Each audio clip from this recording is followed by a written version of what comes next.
ঈদের আগে আগে ডিপ ফ্রিজটা কীভাবে সহজে পরিষ্কার করে গুছিয়ে নিয়েছি। তাছাড়া আরও দারুণ দারুণ অনেক টিপস থাকবে, যে টিপসগুলো আপনার কাজকে সহজ করতে অনেক সাহায্য করবে। সেই কারণেই আজকের ভিডিওটি শেয়ার করা। আশা করি পুরো ভিডিওটির সাথে থাকবেন লাইক দিয়ে এবং খুব সহজে ফ্রিজ পরিষ্কার করার টিপসগুলো জেনে নেবেন। তো চলুন বন্ধুরা, শুরু করা যাক টিপসগুলো। আসসালামু আলাইকুম এভরিওয়ান, সবাই কেমন আছেন? আলহামদুলিল্লাহ আমি ভালো আছি। ঈদের আগে আগে প্রত্যেকেই ফ্রিজ পরিষ্কার করে থাকে, তো আমার বেলায় সেটা ব্যতিক্রম নয়। তো ফ্রিজটা 5 মিনিট আগে বন্ধ করে রেখেছিলাম। দেন আমি 10 মিনিট পর এই ফ্রিজটাকে বরফ ছুটিয়ে রেখেছি।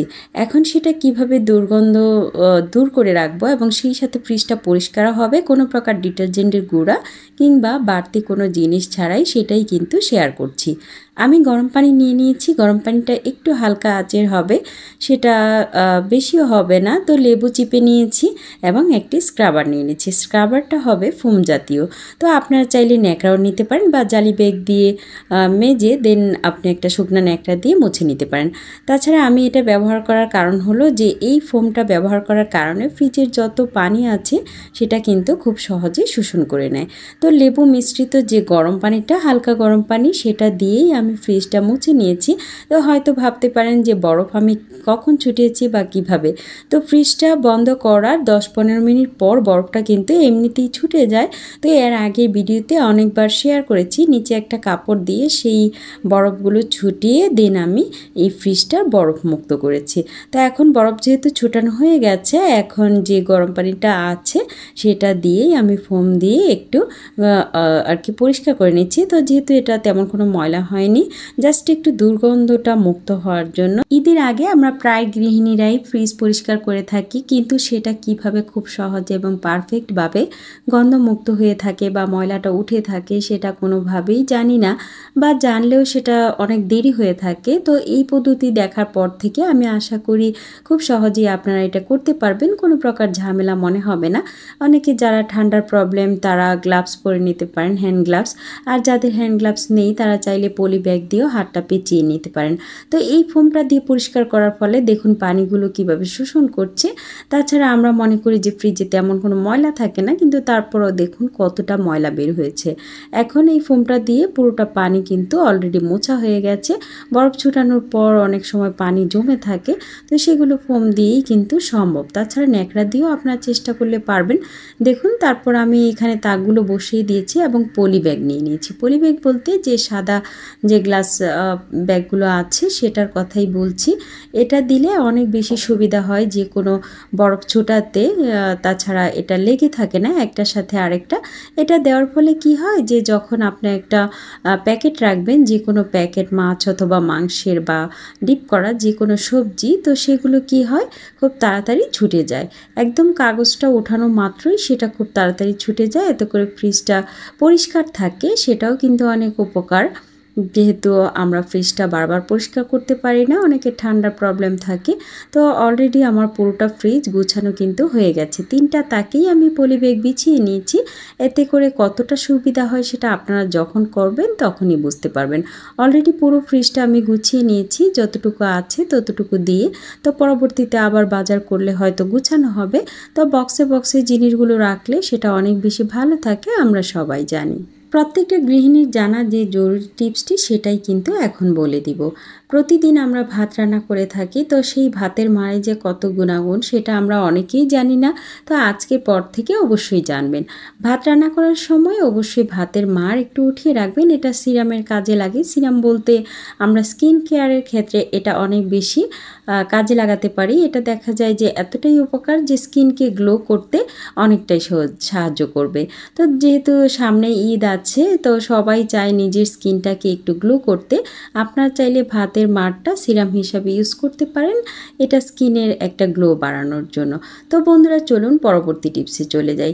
আমরা যখন তরকারি রান্না করি তখন অনেক সময় হলুদ আর লবণ বেশি হয়ে থাকে। যেমন এই তরকারিটাতে হলুদ বেশি হয়েছে, এতে কোনো চিন্তা নেই। তো টিপস তো জানা আছে, একটু ময়দা গোলা করে বা আটা গোলা করে এটাতে দিয়ে দিলে হলুদের পরিমাণটা আর লবণের পরিমাণটা কমে যাবে।